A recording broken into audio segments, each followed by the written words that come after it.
Era el tiempo cuando el reino más poderoso de Israel se desgarraba desde adentro. Tras la muerte del rey Salomón, el pueblo elegido se partió en dos. Los hijos de las 12 tribus sagradas de Israel, hermanos, que antes oraban juntos, ahora se mataban entre ellos. El oro del templo fue saqueado, los altares de Dios profanados, y donde antes reinaba la unidad, ahora gobernaban el orgullo y la traición. El reino que David construyó con sangre fue destruido en apenas 3 días por la soberbia de un joven rey. Pero Dios no había terminado de escribir esta historia. En las sombras de 2 reinos divididos, Dios preparaba una respuesta que nadie esperaba, una promesa que tardaría siglos en cumplirse.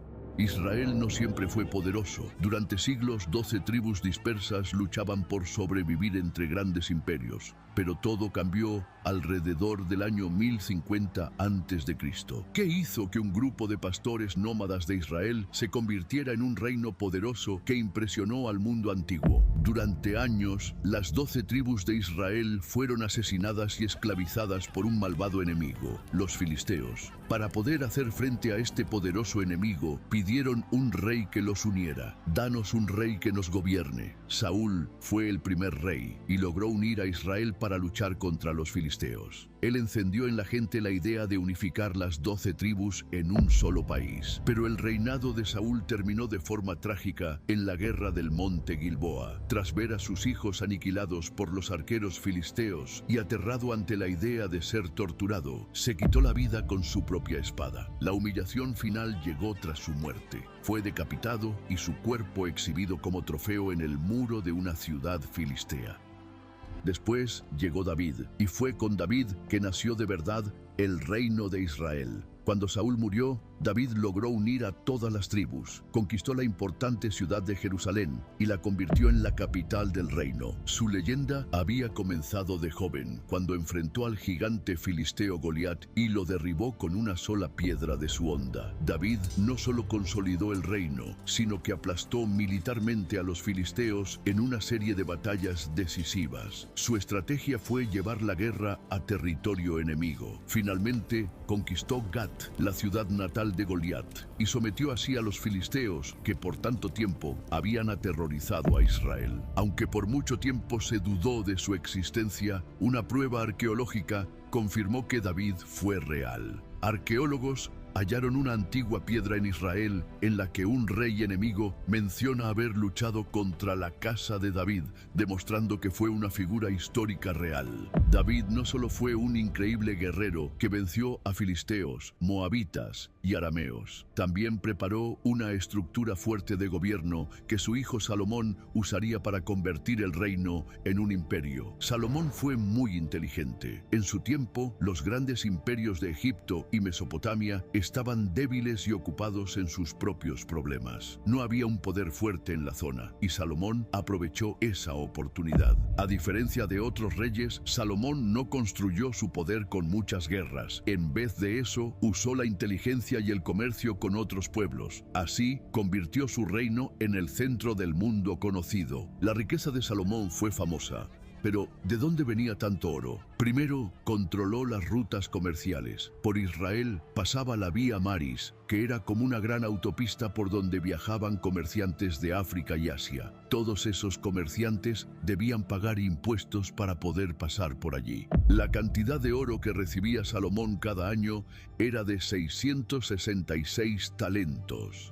Eso significa la increíble cantidad de 23 toneladas de oro al año. Además de los impuestos, también generó riqueza con los recursos naturales del país. Al sur, en el desierto, había minas de cobre que seguramente trabajaron sin parar durante su reinado. Y también se lanzó a comerciar por mar. Se hizo amigo de Hiram, el rey de Tiro, que tenía los mejores marineros del mundo. Juntos enviaron barcos a lugares muy lejanos para comerciar. La Biblia cuenta que sus barcos llegaban hasta Tarsis, que muchos creen que era la lejana España, y a un lugar misterioso llamado Ofir. No sabemos dónde estaba Ofir, pero de allí traían oro, maderas preciosas, marfil, monos y pavos reales. Con toda esa riqueza, Salomón construyó muchas cosas, pero lo más importante fue el templo en Jerusalén. dedicado a Dios. Fue una maravilla en su tiempo que tiene una enorme importancia en la Biblia. La Biblia cuenta que se usaron casi 20 toneladas de oro solo para cubrir su interior. Jerusalén se volvió tan rica que la plata era tan común como las piedras, y la gloria de Jehová había llenado la casa. Y para proteger esto, Salomón tenía un ejército poderoso que daba protección a las rutas comerciales. Los arqueólogos han encontrado establos muy grandes en lugares como Megiddo, cercano a las rutas. Pero, ¿cómo se puede gobernar un reino tan grande y rico? Para lograrlo, Salomón inventó un sistema nuevo. Partió el país en 12 zonas o regiones. Cada zona tenía que encargarse de darle comida y todo lo necesario al palacio del rey durante un mes al año. Era un sistema eficaz que le dio un control total sobre el reino. Pero esta solución, que parecía tan buena, fue la causa de que todo terminara mal. El nuevo sistema de 12 zonas no respetó los límites que siempre habían existido entre las tribus, y eso generó muchos problemas. Además, los impuestos eran muy altos, porque se necesitaba mucho dinero para mantener su lujoso palacio y sus grandes construcciones. Y su tribu, la de Judá, tenía ventajas y pagaba menos que otras. Esto causó mucho enojo en la población,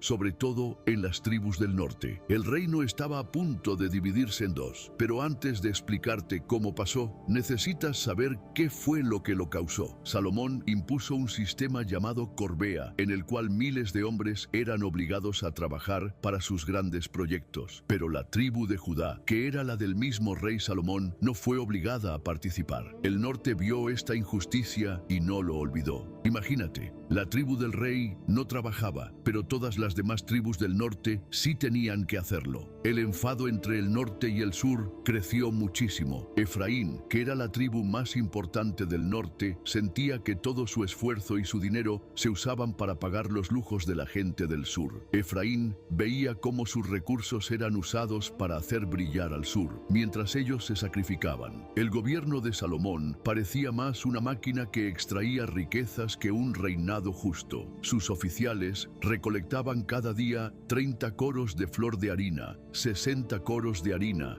10 bueyes gordos. Todo venía del norte, pero el sur era quien se beneficiaba. Este sistema tenía un propósito. Salomón necesitaba mantener el norte seguro para proteger las rutas de comercio y así no perder ingresos importantes. Pero, aunque el rey tuviera sus razones, eso no calmaba el enfado de la gente. Era una explicación fría y el corazón de la gente ya estaba ardiendo de furia. La gente constantemente se quejaba del palacio de Salomón, conocido como la Casa del Bosque del Líbano. Tenía 300 escudos hechos completamente de oro. Todo ese lujo se pagaba con el trabajo agotador de la gente del norte. Pero lo más doloroso para el pueblo fue esto. Salomón tardó 13 años en construir su propio palacio, pero solo 7 años en construir el templo de Dios. Se esforzó más en su propia casa que en la casa de Dios. Y todo ese trabajo para alimentar el orgullo del rey lo hicieron las tribus del norte. Los problemas eran ya demasiado grandes. Por fuera, en el mapa, el reino parecía uno solo, pero por dentro, la gente estaba dividida y resentida. La separación era cuestión de tiempo. Solo faltaba que algo pequeño pasara para que todo explotara. Y el propio Dios ya le había avisado a Salomón. Con tanta riqueza y poder, su corazón se estaba apartando de él. Las cosas de la tierra le hicieron olvidar al Rey del cielo.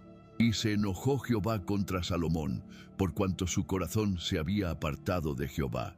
Pero enfurecer al pueblo no fue el único error de Salomón. Aunque fue conocido como el rey más sabio de toda la historia, cometió un error todavía más grave, que provocó la ira de Dios. Un error que no solo manchó su recuerdo para siempre, sino que partió en dos el reino que su padre, David, había logrado unir. Para hacer tratados políticos y mantener buenas relaciones con otros reinos, Salomón se casó con muchas mujeres. Tuvo 700 esposas y 300 concubinas. Muchas de ellas venían de otros pueblos que adoraban a otros dioses, y para complacerlas, Salomón construyó lugares especiales para que pudieran adorar a sus dioses falsos. Adoró a Astarte, la diosa de los sidonios, a Quemos, el dios de Moab, y a Milcom, el dios de los amonitas. Hacer esto era desobedecer a Dios directamente.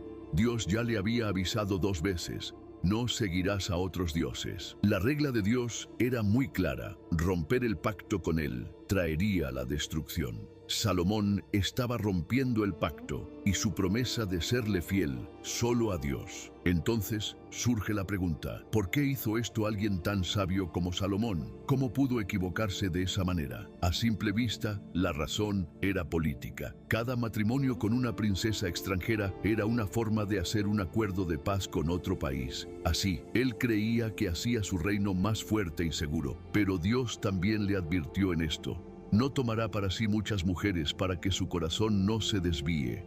Hay una idea muy interesante en el Talmud, un antiguo libro de enseñanzas judías. Dice que Salomón se volvió orgulloso. Creyó que era tan sabio que podía estar cerca de la idolatría, es decir, de la adoración a dioses falsos, sin que su corazón se desviara. Pensó que las reglas de Dios eran para otros, pero no para él. Pero se equivocó. ¿Se dio cuenta de su error? Parece que sí. Al final de su vida, ya anciano y decepcionado de todo, Salomón escribió el libro de Eclesiastés. En él se nota que está muy arrepentido. Sus famosas palabras son: vanidad de vanidades, todo es vanidad. Esta frase muestra el dolor de un hombre que tuvo riquezas, poder, fama y sabiduría, pero terminó dándose cuenta de que sin Dios nada de eso tenía sentido. En este momento tan difícil para el pueblo de Israel, surge una persona muy importante: Jeroboam. El rey Salomón identificó que Jeroboam era inteligente y trabajador, y lo nombró jefe de los trabajos forzados de las tribus del norte. Estos trabajos eran construcciones que la gente del pueblo debía hacer por órdenes del rey. Uno de los proyectos en los que trabajaba Jeroboam era el Milo, una gran estructura que servía para defender la ciudad de Jerusalén. Jeroboam era un hombre valiente y estaba a punto de vivir algo que cambiaría la historia del país. Un día, Jeroboam iba por un camino y se encontró con el profeta Ahías. No había nadie más alrededor. De repente, Ahías hizo algo muy extraño. Agarró la capa nueva que llevaba puesta y la rompió en 12 pedazos. 12 pedazos como las 12 tribus de Israel. Luego, le dio 10 de esos pedazos a Jeroboam y le dijo: toma para ti 10 pedazos, porque así ha dicho el Señor, Dios de Israel: voy a quitarle el reino a Salomón y a ti te daré 10 tribus. Este mensaje significaba que Dios iba a quitarle la mayor parte del reino al rey Salomón y se le entregaría a Jeroboam. De las 12 tribus de Israel, 10 serían para él. Las tribus eran los grupos familiares que formaban todo el país de Israel, como si fueran regiones o provincias. Cuando el rey Salomón se enteró de esta profecía, su reacción fue rápida y terrible. Salomón, que era conocido como el hombre más sabio del mundo, no actuó con sabiduría, no le rezó a Dios para pedirle una guía. En lugar de eso, buscó su espada y ordenó que mataran a Jeroboam. Para salvar su vida, Jeroboam tuvo que huir. Se escapó a Egipto, el único lugar donde el poder de Salomón no podía alcanzarlo. Allí, el rey de Egipto, el faraón Sisac, le dio protección y un lugar seguro. ¿Por qué el faraón ayudó a un enemigo de Salomón? Fue una decisión muy inteligente para Egipto. Para ellos era mucho mejor tener como vecino a un reino de Israel dividido y más débil que a un reino fuerte y unido que pudiera ser una amenaza. Mientras Salomón se hacía mayor, Jeroboam esperaba en Egipto. Aunque venía de una familia muy humilde, se estaba preparando para ser rey. Y llegó el día en que el rey Salomón murió. Con él terminaba una época de mucha riqueza y paz. Su hijo, Roboam, tenía que tomar el control del reino, pero debido al descontento del pueblo, todos estaban preocupados por su coronación. Para ser coronado como rey, Roboam fue a una ciudad llamada Siquem. Pero, ¿por qué no se coronó en Jerusalén, la capital y ciudad más importante? Esa decisión ya mostraba que algo no iba bien. En Siquem lo esperaba todo el pueblo, pero no solo para celebrar. Jeroboam, que había estado escondido en Egipto, habló por todos. Le pidió al nuevo rey algo muy claro: tu padre nos hizo trabajar muy duro y pagar muchos impuestos. si tú nos tratas mejor y nos quitas esa carga tan pesada, te serviremos siempre. La gente solo quería pagar menos impuestos y no ser forzada a trabajar tanto en los trabajos forzosos. El futuro de todo el reino dependía de lo que un solo hombre decidiera. Roboam pidió 3 días para pensar su respuesta. ¿Por qué demorarse tanto en algo que parecía sencillo? Primero habló con los ancianos, los consejeros que habían servido a su padre Salomón. Le dijeron algo lleno de sabiduría. Si tú fueres hoy siervo de este pueblo y lo sirvieres, ellos te servirán para siempre. Querían decir era que un buen líder primero debe servir al pueblo, que si él actuaba con humildad, el pueblo sería fiel para siempre. Pero Roboam también habló con sus amigos, los jóvenes con los que había crecido en el palacio. Estos amigos no conocían lo que era trabajar duro, nunca habían sufrido lo que sufría el pueblo.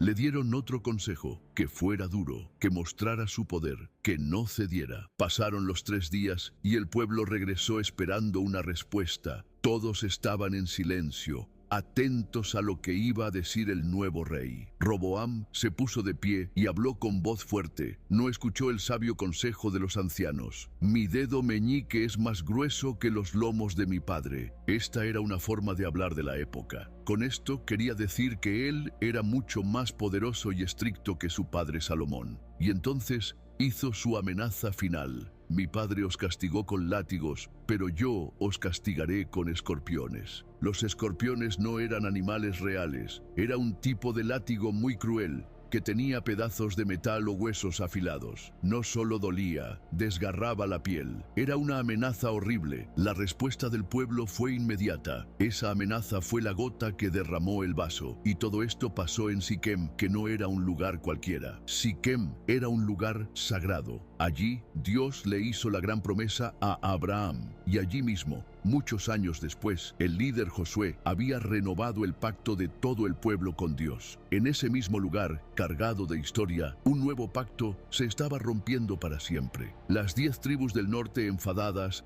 se separaron y gritaron que ya no querían seguir bajo el gobierno del rey. ¿Qué parte tenemos nosotros con David? Israel, a tus tiendas. Así, 10 tribus del norte formaron un nuevo reino, llamado Israel, y eligieron a Jeroboam como su rey. Solo 2 tribus del sur, Judá y Benjamín, se quedaron con Roboam, formando el reino de Judá. Lo más triste de todo es que Salomón, con su sabiduría, construyó el reino más grande de la historia de Israel. Y su hijo, por su orgullo y por no saber escuchar, lo destruyó todo en solo 3 días. A veces, hasta un dedo meñique puede destruir un imperio. Roboam estaba completamente sorprendido. ¿Cómo había perdido el control tan rápido? Sabía que tenía que hacer algo, pero su siguiente decisión fue un gran error. Pensando que la gente todavía le obedecería, envió a un hombre para que calmara las cosas. Pero no envió a cualquier hombre. Envió al jefe del trabajo forzado, la persona más odiada de todo el reino.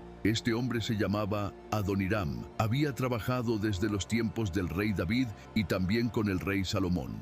Para el pueblo, él era un símbolo de años de trabajos duros y obligatorios. Solo verlo enfureció a la gente. Enviar a alguien que representaba la opresión y el maltrato no podía traer paz. Era como echar gasolina al fuego. La multitud, muy molesta, lo rodeó y lo mató a pedradas. Fue una muerte violenta. Este acto tan violento fue el punto final. La división del reino ya no tenía vuelta atrás. La noticia le llegó a Roboam como un rayo. El rey, que unos minutos antes hablaba con orgullo y sin escuchar a nadie, ahora tenía miedo de morir. Rápidamente se subió a su carro y huyó para protegerse en su reino, en la ciudad de Jerusalén. El rey de todo Israel escapaba como un fugitivo. Solo la tribu de Judá y la pequeña tribu de Benjamín se quedaron fieles a Roboam, descendiente de la familia del rey David. Con esto se cumplió la promesa que Dios había hecho, que a los descendientes de David siempre les quedaría una lámpara en Jerusalén hasta llegar al Mesías. Otras tribus más pequeñas, como la de Simeón, ya se habían mezclado con Judá, y los levitas, que eran los sacerdotes y no tenían tierras propias, se repartieron entre los 2 nuevos reinos. El gran Reino Unido había llegado a su fin. A partir de ese momento, habría 2 naciones, Israel en el norte y Judá en el sur. Esta división cambiaría la historia del pueblo de Dios para siempre. El reino se había dividido, pero Roboam, hijo de Salomón, no estaba dispuesto a aceptarlo. Reunió a los hombres de las tribus de Judá y Benjamín, formando un gran ejército de 180,000 soldados preparados para pelear. Su intención era hacer guerra contra Israel y recuperar el reino perdido. Estaban a punto de enfrentarse hermanos contra hermanos. Una guerra civil tan grande podía destruir por completo al pueblo. Pero antes de que empezara la batalla, Dios habló por medio del profeta Semaías. Su mensaje fue claro: no peleéis contra vuestros hermanos, porque esto lo he hecho yo. La guerra más grande en la historia de Israel se detuvo antes de empezar. La división del reino era la voluntad de Dios. Esto cerró un primer capítulo de tensión, pero la lucha por la fidelidad a Dios apenas estaba comenzando. En el norte, el nuevo rey Jeroboam enfrentaba un gran problema. Todos los israelitas tenían que ir a Jerusalén para adorar a Dios, porque allí estaba el templo. Pero Jerusalén era la ciudad de Roboam, su enemigo. Jeroboam temía que si su pueblo iba allá, podrían cambiar de lealtad y matarlo para volver al antiguo rey. Su solución fue un plan terrible. En lugar de enviar a su gente al templo en Jerusalén, mandó construir 2 becerros de oro. Colocó uno en la ciudad de Betel y otro en Dan, y declaró: Israel, estos son los dioses que te sacaron de Egipto. Estos lugares eran importantes. Betel, por ejemplo, significa casa de Dios, y fue donde su antepasado, Jacob, soñó con la escalera que llegaba al cielo. Pero, ¿qué significaban estos becerros de oro? Aquí hay algo interesante. Muchos expertos creen que Jeroboam no quería que la gente adorara a los becerros como si fueran Dios. La idea era que los becerros fueran como un pedestal, una base para el Dios verdadero que es invisible. Piensa en un trono. El rey se sienta en el trono, pero el trono no es el rey. Sin embargo, la gente normal no entendió esta idea. Estaban acostumbrados a ver ídolos como hacían sus vecinos, y pronto empezaron a adorar al becerro de oro en lugar de al Dios invisible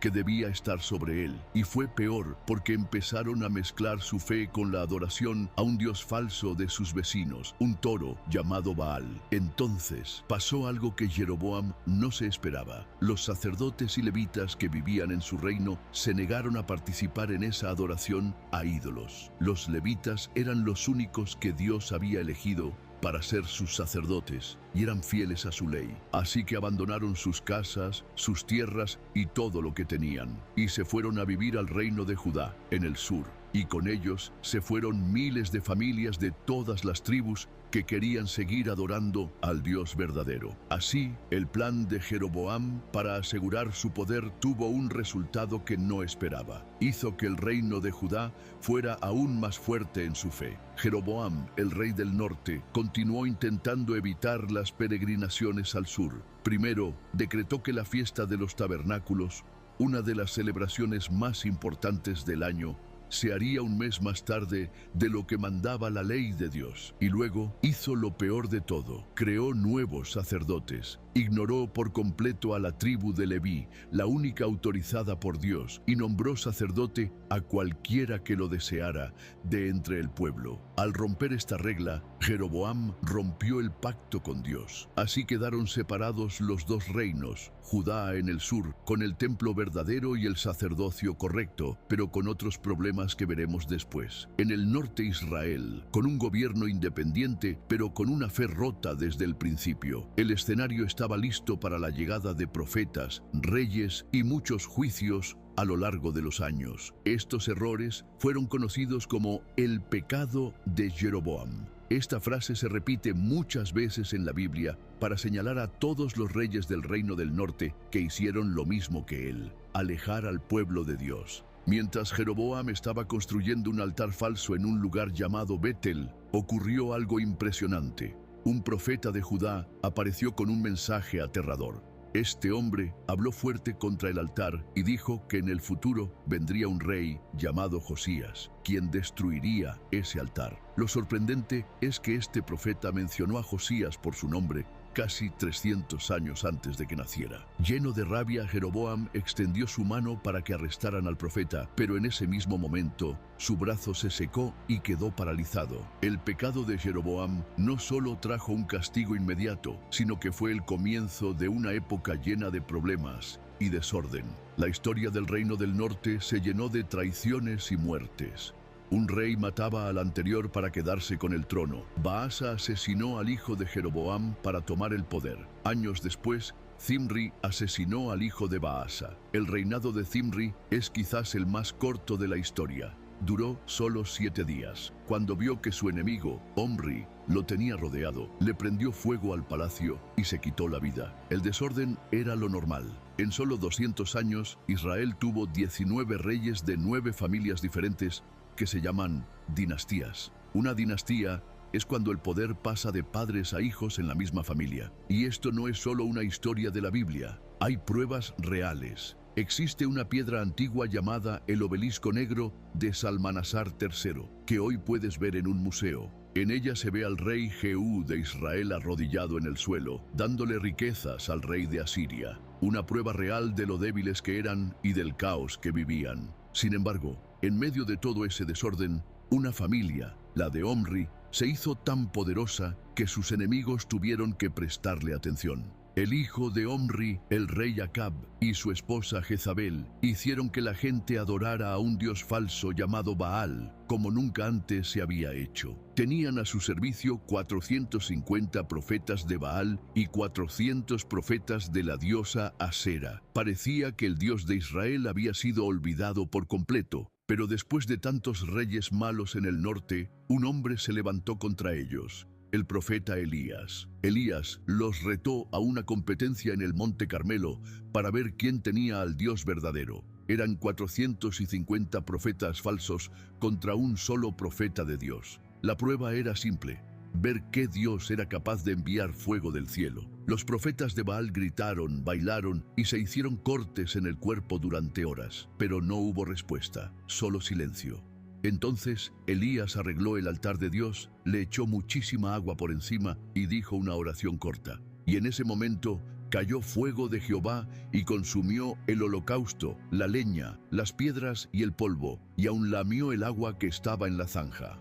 El pueblo reconoció al verdadero Dios, y Elías ejecutó a los 450 profetas falsos. Fue una victoria increíble, pero el problema principal, ese primer pecado de Jeroboam, seguía haciendo daño en el reino. Israel había ganado una batalla, pero ya estaba en un camino que lo llevaría a la ruina. Hay algo muy interesante aquí. El altar que usó el profeta Elías para vencer a los que adoraban al falso dios Baal tenía un mensaje escondido. Elías tomó 12 piedras, una por cada una de las tribus o familias que formaban el pueblo de Israel, conforme al número de las tribus de los hijos de Jacob. ¿Por qué 12 piedras? En ese tiempo, el país estaba dividido en 2 reinos por peleas de hombres. El reino del norte, con 10 tribus, y el del sur, con 2. Pero Elías no usó ni 10 ni 2 piedras, usó 12. Con esto estaba enviando un mensaje muy fuerte. Aunque los hombres se hayan separado, para Dios seguían siendo un solo pueblo, una sola familia. Para Dios, su promesa especial con ellos, su pacto,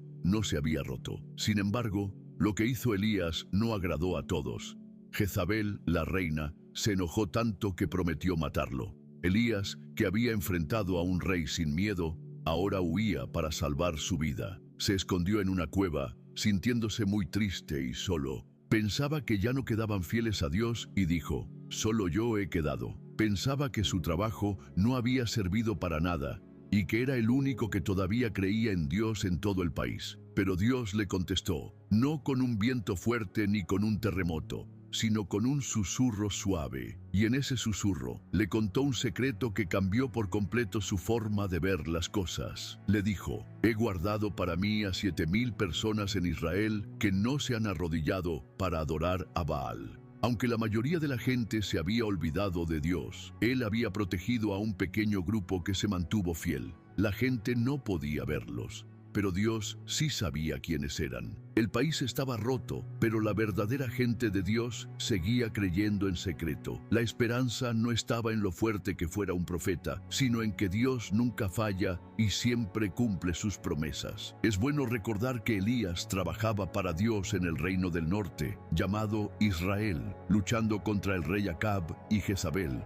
Pero el Dios del que hablaba Elías no era un Dios pequeño, solo para un lugar. Era el Dios de Abraham, el mismo Dios al que adoraban en el templo de Jerusalén, en el reino del sur, llamado Judá. La palabra de Dios era una sola, aunque el país estuviera dividido. Esto nos lleva a una pregunta muy importante. Si las advertencias de Dios eran tan serias para el norte, ¿el sur estaba a salvo? Muchos hubieran dicho que sí, porque en Judá estaba el templo y los descendientes del rey David seguían gobernando. Pero la verdad es que la maldad también llegó al sur. El pecado no se queda en un solo lugar. Hay un detalle en la historia que a veces se nos olvida. El mensaje de Elías también llegó al reino del sur. Años después, Elías le mandó una carta a Joram, el rey de Judá. ¿Y sabes quién era la esposa de Joram? Atalía, la propia hija de los malvados Acab y Jezabel. La maldad del norte se había metido en la familia real del sur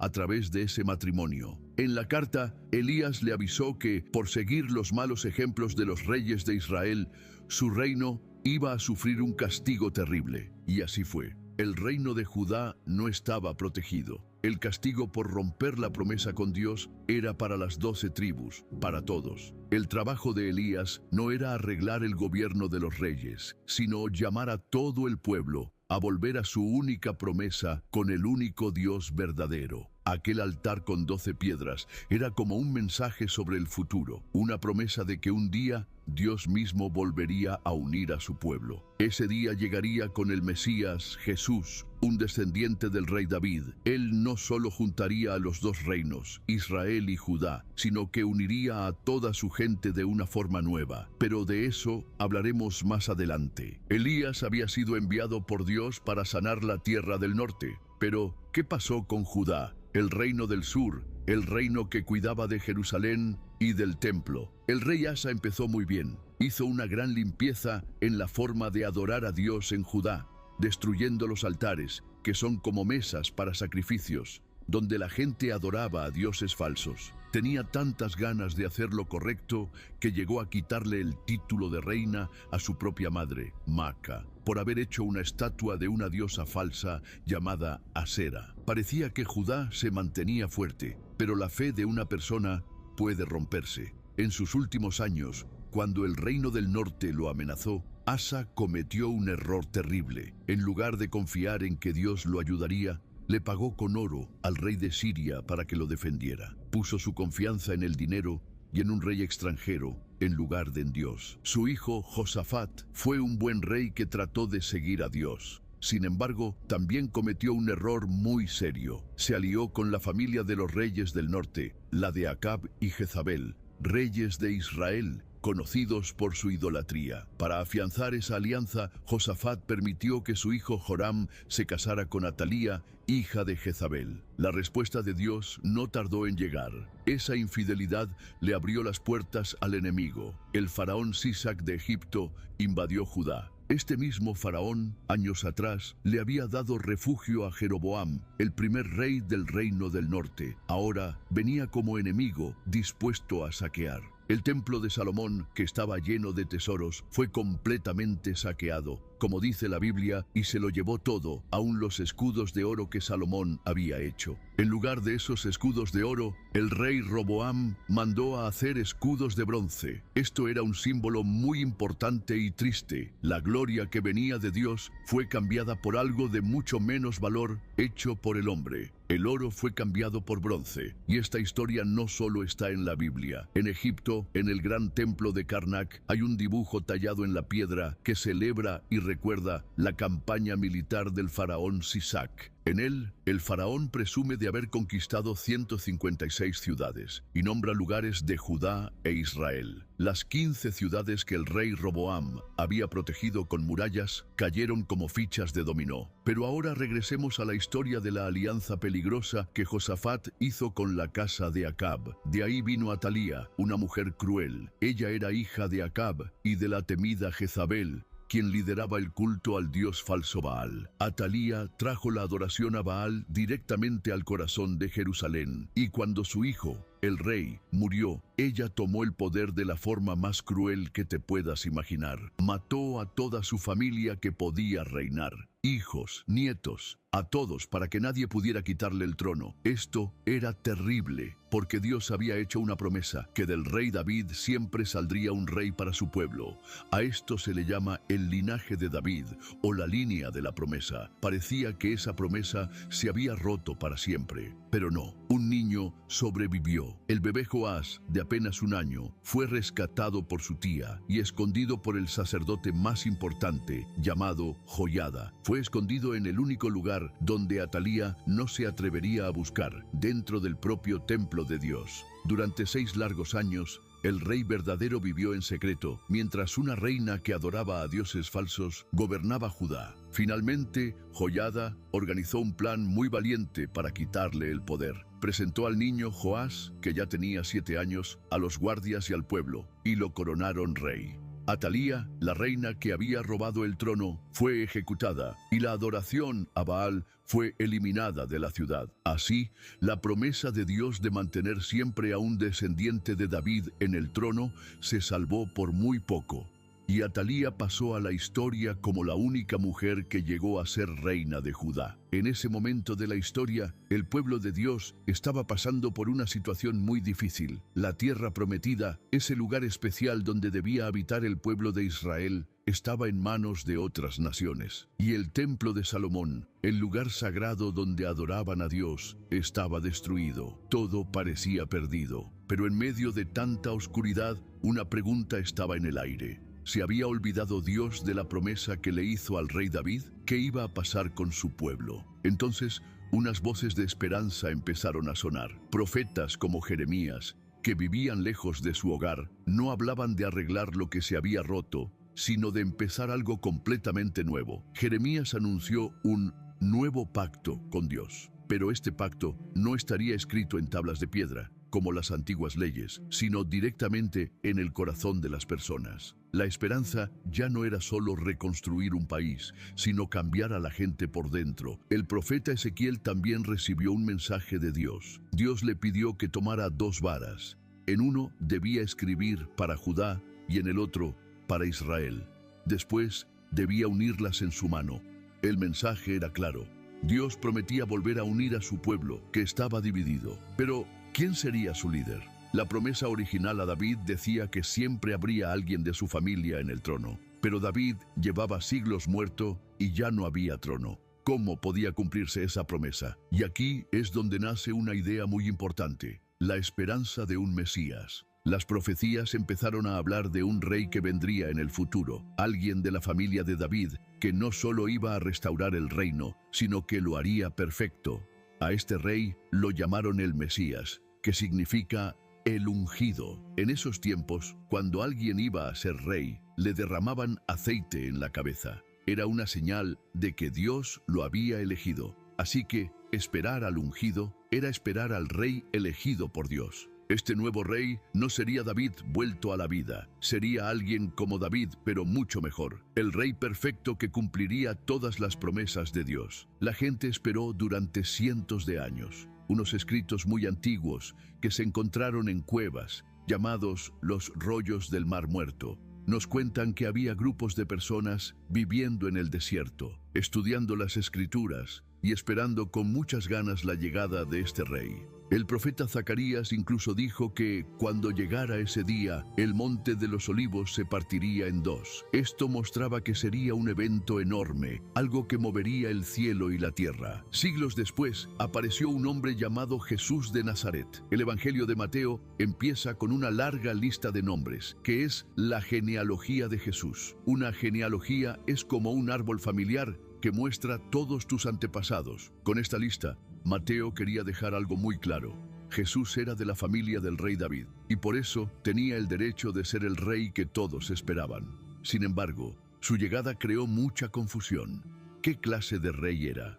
Pero Jesús no llegó como muchos esperaban. No era un rey con espada ni con ejército. Algunos grupos, como los celotes, querían un Mesías que peleara contra los romanos para liberar a Israel. Pero Jesús hablaba de otra cosa. Decía que su reino no es de este mundo. Es decir, no era un reino con fronteras o soldados, sino algo más profundo y eterno. Todo esto llegó a su punto más alto en la cruz. Cuando los romanos crucificaron a Jesús, escribieron un letrero y lo pusieron sobre su cabeza: Rey de los judíos. Para ellos era solo una burla, una manera de ridiculizarlo, pero sin saberlo estaban diciendo algo verdadero. La esperanza de un reino terrenal con un rey que luchara recibió su golpe final en el año 70 después de Cristo. Los ejércitos de Roma aplastaron la última rebelión de los judíos y destruyeron el segundo templo. Con el corazón de la nación hecho cenizas, la idea de un rey con un trono en la tierra se apagó. Esa tragedia obligó a la gente a poner su esperanza en algo más alto. La promesa no era un trono en Jerusalén, sino un trono en el cielo. 50 días después de que Jesús resucitara, algo extraordinario sucedió en Jerusalén. Era la fiesta de Pentecostés y según la Biblia, había gente de todas las naciones bajo el cielo reunida en la ciudad. Los discípulos de Jesús estaban juntos cuando de repente el Espíritu Santo descendió sobre ellos como lenguas de fuego. Y entonces ocurrió el milagro.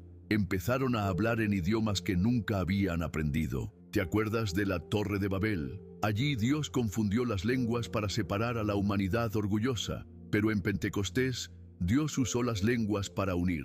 Cada persona escuchaba el mensaje de Dios en su propio idioma. Las barreras que dividían a los pueblos empezaron a caerse. Lo que las 12 tribus de Israel nunca lograron hacer con ejércitos y política, el Espíritu Santo lo estaba haciendo con amor y gracia. Era como si las 12 piedras que Elías había usado en el Monte Carmelo cobraran vida. El apóstol Pedro explicó que lo que había ocurrido con las lenguas de Pentecostés era lo que el profeta Joel había anunciado siglos antes. Derramaré mi espíritu sobre toda carne, y profetizarán vuestros hijos y vuestras hijas.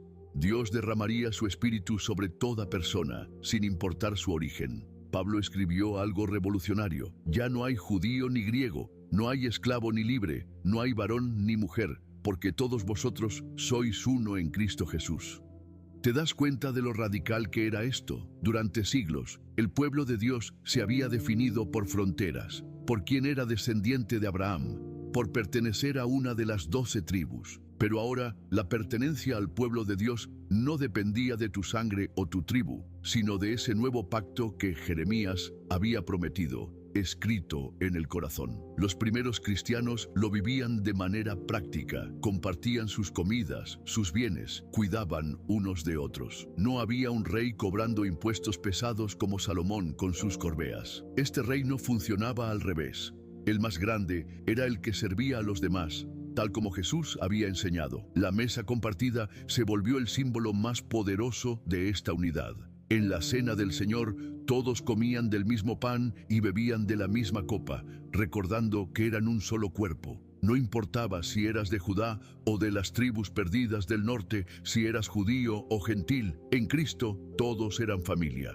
¿Recuerdas cuando Jesús habló con una mujer samaritana junto a un pozo? Los samaritanos eran descendientes de las tribus del norte y adoraban en un monte diferente al de Jerusalén. Era la vieja pelea de siempre. ¿Dónde está el lugar correcto para adorar a Dios? Pero Jesús le dijo algo sorprendente: mujer, créeme que la hora viene cuando ni en este monte ni en Jerusalén adoraréis al Padre. Los verdaderos adoradores adorarán al Padre en espíritu y en verdad. Jesús estaba cambiando todo. El templo ya no sería un edificio de piedra y oro. Ahora la comunidad de creyentes sería el templo. Cada persona sería una piedra viva en esta construcción espiritual. El Espíritu Santo, que antes llenaba el lugar santísimo del templo, ahora vivía en cada creyente. Ya no importaba si el templo tenía escudos de oro como en tiempos de Salomón o de bronce como después del saqueo. La gloria de Dios no dependía del oro del edificio,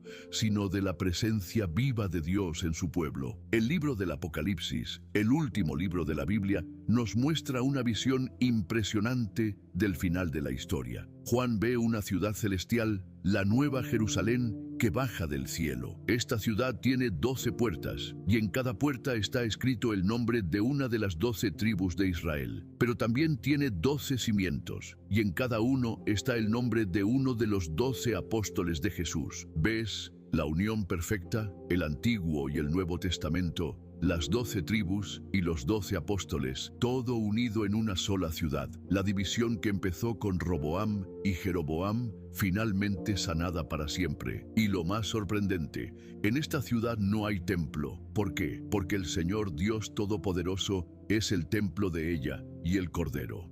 Ya no hace falta un edificio especial, porque Dios mismo vive con su pueblo. La familia está completamente restaurada. Si la división del reino nació del orgullo de Roboam cuando dijo, mi dedo meñique es más grueso que la cintura de mi padre, y del abuso del poder, la sanidad viene por el camino opuesto, el servicio y el perdón. Jesús lavó los pies de sus discípulos, mostrando que en su reino el líder es el que sirve. Enseñó a perdonar no 7 veces, sino 70 veces 7. Mostró que el poder verdadero no está en dominar, sino en amar hasta dar la vida. La Iglesia, que es el Israel renovado por el Mesías, está llamada a vivir de manera diferente, a ser señal visible de ese reino, donde reina la justicia, donde se practica la misericordia, donde hay una mesa abierta para todos los que quieran venir. La historia que empezó con un reino dividido por el orgullo humano, termina con un reino unido por el amor divino. Las 12 tribus que se separaron, las familias que se pelearon, los hermanos que se volvieron enemigos, todos tienen un lugar en la mesa del Padre, porque al final de eso se trataba la historia, no de reyes y palacios, no de templos y tesoros, sino de una familia que se perdió y fue encontrada, que se dividió y fue reunida, que se rompió y fue sanada por el amor de un Dios que nunca se olvidó de sus promesas. Pero la división del pueblo de Dios no hubiera acabado bien si no hubiera sido por un hombre. Para entender cómo Dios consiguió contrarrestar la decadencia de la época, necesitas conocer a Elías. Porque lo mismo que hizo Elías en aquella época, necesitamos actualmente en estos tiempos de decadencia. Tienes que ver el video que aparece en pantalla, el libro completo de Elías. Descubrirás a uno de los personajes más asombrosos y poderosos de toda la Biblia, y entenderás los mecanismos de Dios en tiempos de decadencia como el actual. Haz clic en la pantalla, no te puedes perder.